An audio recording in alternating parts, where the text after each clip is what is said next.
sleeves are how we hang our quilts up. Let's learn how to attach one.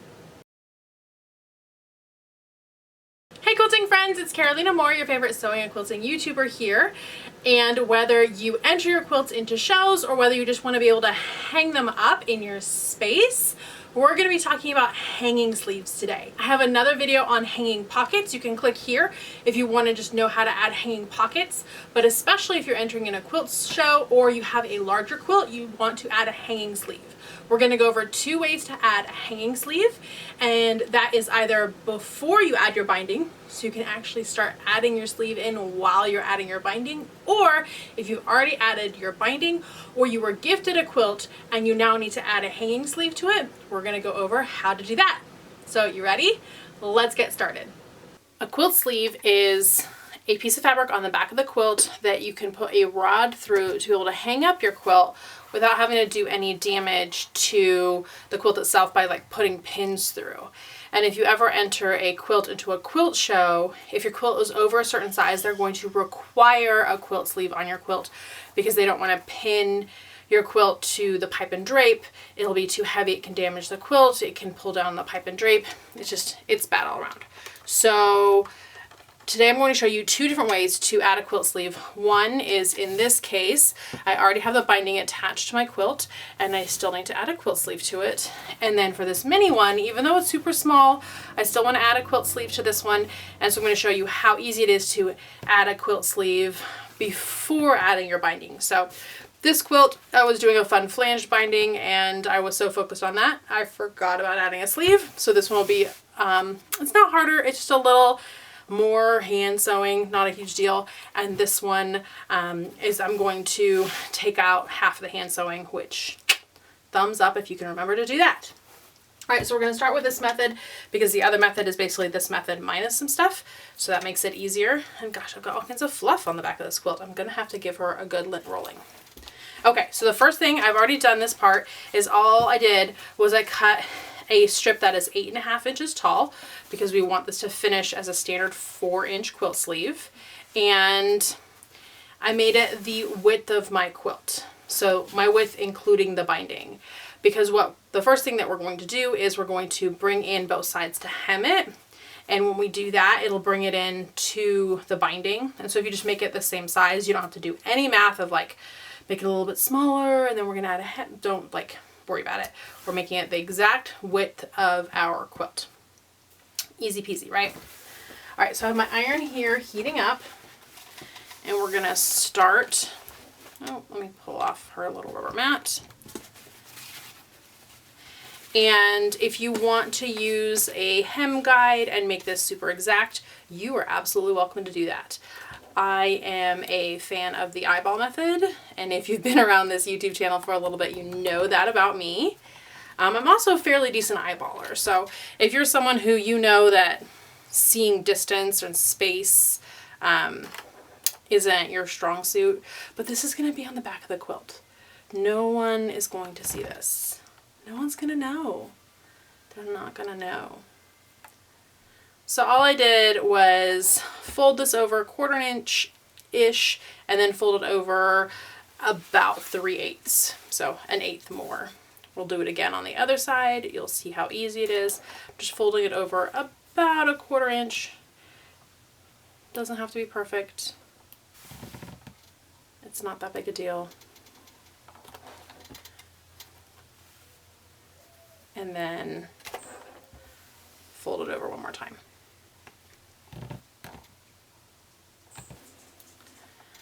So then I just need to take this to my sewing machine and stitch it. And that's really simple to do. You just want to make sure that both are folded over and stitch down kind of close-ish, I don't know, close-ish to this edge right here. So I just have my sewing machine. I've got a 1/4 inch foot on there, but any foot is fine. Just foot. I mean, you don't want to do a free motion foot, so maybe not any foot.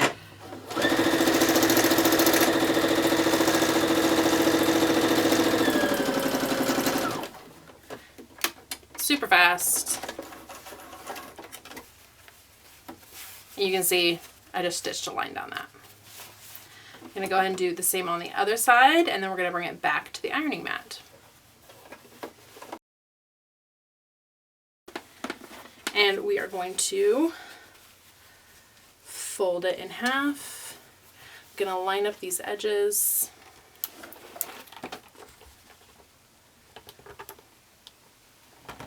And I'm giving it a press.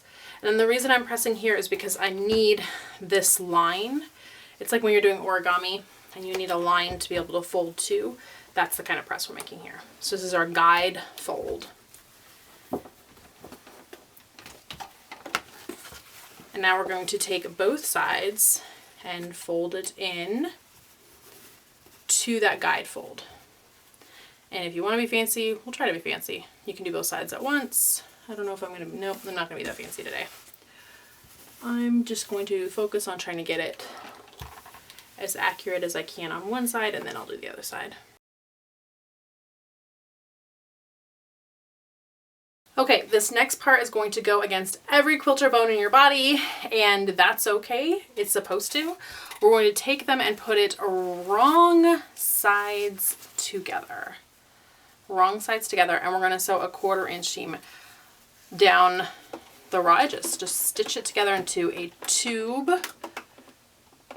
And when we do this tube at the beginning and at the end, a couple stitches forward, a couple stitches back, and then a couple stitches forward again, and that just locks those stitches so that it doesn't start unraveling at the edges. And if you're a pinner, feel free to pin. I'm not a pinner. No big deal. It doesn't need to be perfect. It's on the back of the quilt. And usually,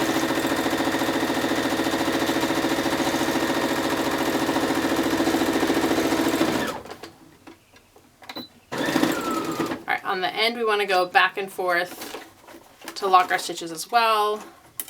Cut those threads off. Okay.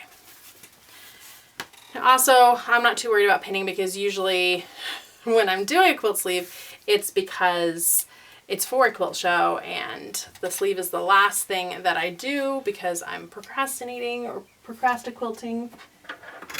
So I'm just trying to get it done in time for the deadline, often so I can go to bed or so that I can bring it to the show and drop it off. Yes, I have been that procrastination worthy. Okay, so now we're going to fold this. It doesn't matter which crease you pick, the top or the bottom. There is no true top and bottom unless you picked a directional fabric, which again, it's in the back of fabric, it doesn't matter. But even if it's directional, just pick one crease and lay that one flat. And now we're going to take this seam allowance here and we're going to press it open because we just don't want to have any extra bulk on here. It doesn't make sense to add bulk. So we're just going to press this open. And the reason that we found this bottom crease is so that we're not creating a different crease and confusing ourselves later. We're keeping one crease going. Oh, that opened up. There we go. So this crease on the one side, it just gets an extra press, which is just fine. No big deal. Okay, I have that seam pressed open. That is going to reduce that bulk, and you can see, oh my goodness, we've got this ugly seam. Yeah, but that's the back of the sleeve. This is the back of the sleeve, see? No one's ever gonna see it. All right, another very important tip, figure out which side of your quilt is the top of your quilt. You don't want to put the sleeve on the wrong end or the wrong side. So pick a side to be the top. Big decision time. Okay, I'm gonna have this be the top of my quilt. And now we're gonna take one crease of our sleeve, and we wanna lay this as flat as we can here.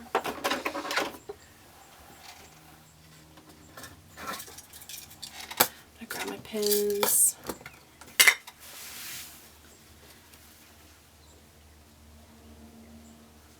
And you're going to pin this to the top of your quilt. You want this sleeve to be straight because if the sleeve isn't straight, then there's no way that your quilt will hang straight because this is what your quilt hangs on. And if you look, when I bring this bubble up, This bubble is going to be 1/4 inch tall. So as long as your binding is at least 1/4 inch, just stitching this right below your binding will mean that your quilt sleeve won't show above the quilt. I've seen that before where people don't attach their quilt sleeves quite properly and you can see the sleeve above the quilt when it's hanging, and I just don't think that's as pretty. So I'm going to go ahead and pin this in place.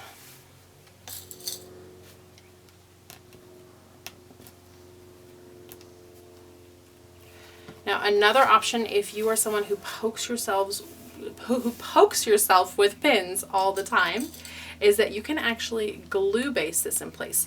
Now you don't want to glue base a sleeve in place and expect the sleeve to hold on at the quilt show. That glue may or may not actually hold through a quilt show, so don't count on that because you don't want your quilt to be that memorable one that fell down during the show. So you can, I'll show you on this side, just run a light bead of glue, and that would just be Elmer's white school glue right down here, really thin, really thin. And then you can, keeping your crease with an iron, press it down. So now you just stitch this in place. So I cannot find my favorite thimble, which I have like 3 of them, but of course they're all missing right now, which must mean that I have to just go pick up some more. No big deal. So I'm going to start by burying my thread end, and I'm just going to come up, burying my thread in the batting, and then I'm just going to double check to make sure I don't see the needle on the front, because that would mean that my thread end will be seen on the front, and we don't want that. So there we go, and then I'm going to do 3 stitches in place. All right, let's see if I can do this without a thimble. That is not my favorite thimble, but that's okay. 1, 2, 3. And on the 3rd stitch, you can go through your loop, and that way you've added a knot as well. Turn this so it's a little easier for me to see, and I'll zoom you in. And now I'm just grabbing. It's really similar to stitching on your binding. I'm just going to grab the back and a little bit of the batting, making sure not to go to the front. And then I'm grabbing the folded edge here. And if your pin's in the way, you can just go ahead and move it.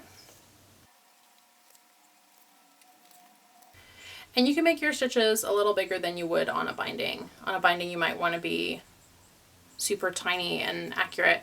These stitches can be a good 1/4 to 3/8 inches big. And you want to make sure that you want to make sure that you're grabbing a fair amount of this backing fabric, because this is what is going to hold your quilt in place, is these tacks. So you don't want to be grabbing a really tiny piece, because that's more likely to rip through. I mean, I've never seen a quilt rip through the stitches, but we're thinking about the security of the quilt and the longevity of the quilt. And I got a little knot in my thread, of course. There we go. So you want, about 3/8 of an inch. So bigger than 1/4 inch, smaller than 1/2 inch. We're going to make these tacking stitches all the way along the top. When you get to the end, you're going to do 3 stitches in place. And then you're going to do the exact same thing with the bottom. We're just going to pull this up to find that crease we have here on the bottom that we did. You're going to pin it in place just like you did this side, tack it down just like you did this side, and you'll see that I have like a little loop here on this side, and that is some give for your pole to go through, so you don't end up with a big bulge on the front of the quilt. If you were to tack this down flat, when they put the pole in here, you would end up with a bulge where the pole is. So giving yourself this extra space here, that's space for the pole that's going to go into your sleeve. So let me show you the other way to make a quilt sleeve if you're going to attach it at the same time as your binding. So I have my mini quilt here. I have my quilt sleeve. I did cut my quilt sleeve 8.5 inches, just like normal, and I cut it to the width of my quilt. I then already have hemmed this in. You can see the sides are already finished because that's done exactly the same as with the other quilt binding, so I don't need to show you that again. It's all perfectly fine, easy peasy, right? So I'm going to attach this to the back of my quilt to the top. I'm going to fold it wrong sides together so my pretty side is out, and I'm just going to clip it to the top of the quilt. And I'm just, my hands are in the way so you can't see. I'm lining up both edges of the quilt sleeve with my quilt top that has been quilted and it has already been trimmed and it's ready to go. Okay, so quick, I wasn't paying much attention. I've got a bigger space on this side than I do on this side, and I need to fix that because my quilt binding is about a little over 1/4 inch when it's stitched in place, and so I need to make sure that I have enough space on each side to attach my binding, because if I don't, then I'll actually be stitching my quilt sleeve closed when attaching my binding, and I don't want to do that. That's bad. If you find that you don't have enough space on each side before putting on your binding, so right now you're looking and saying, ooh, my binding is, 3/4 of an inch or 1/2 inch or 3/8 of an inch, however large your binding is, and you don't have enough space, just cut off a hem, re-hem it, and then center it, and you're fine. Okay, so I've attached this to the back. Traditionally, we attach a quilt binding to the front and then hand stitch it to the back. If you are doing a different method, like attaching it to the back and then machine stitching it to the front, which I do sometimes with my quilts, that you can totally still do here. You're just going to be pinning it to the back instead of the front. So I'm starting on one end. I'm going to go ahead and fold my corner. I'm going to clip all the layers together, and I'm now lining up my binding with my quilt top just like I normally would, but I'm also making sure that that sleeve on the bottom is lined up at the same time. So instead of binding and quilt top, I've got binding and quilt top and sleeve, but it's no big deal.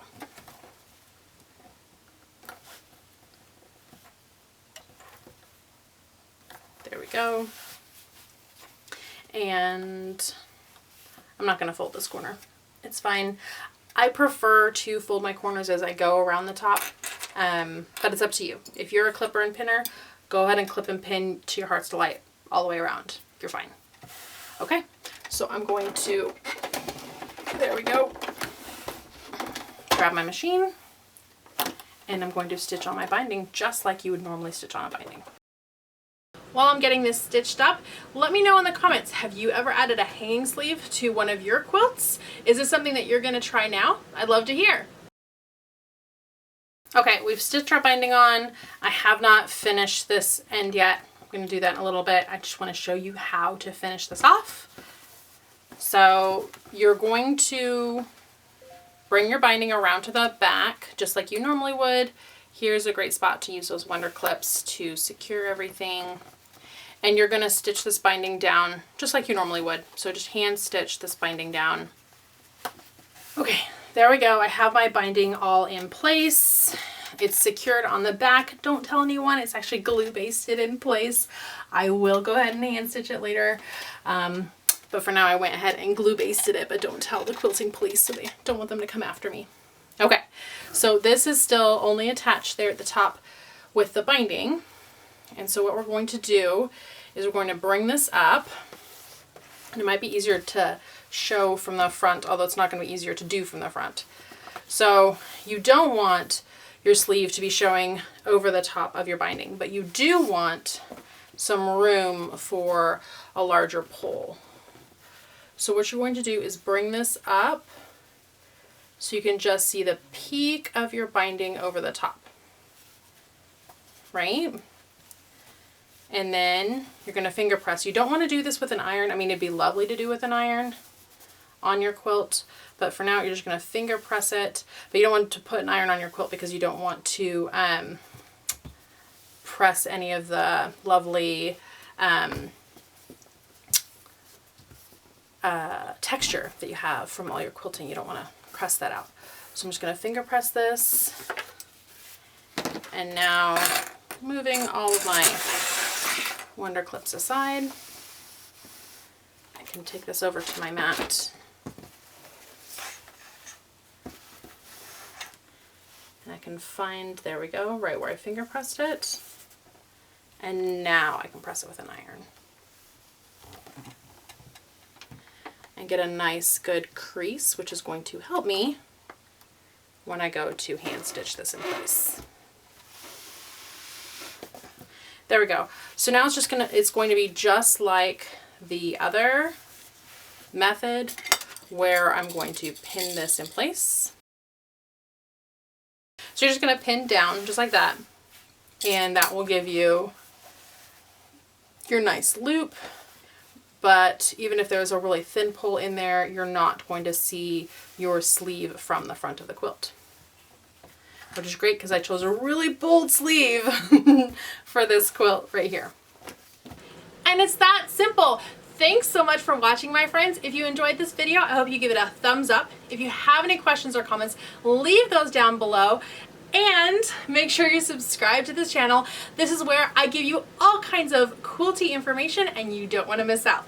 Thanks so much for watching, and I'll see you right here real soon. Bye for now.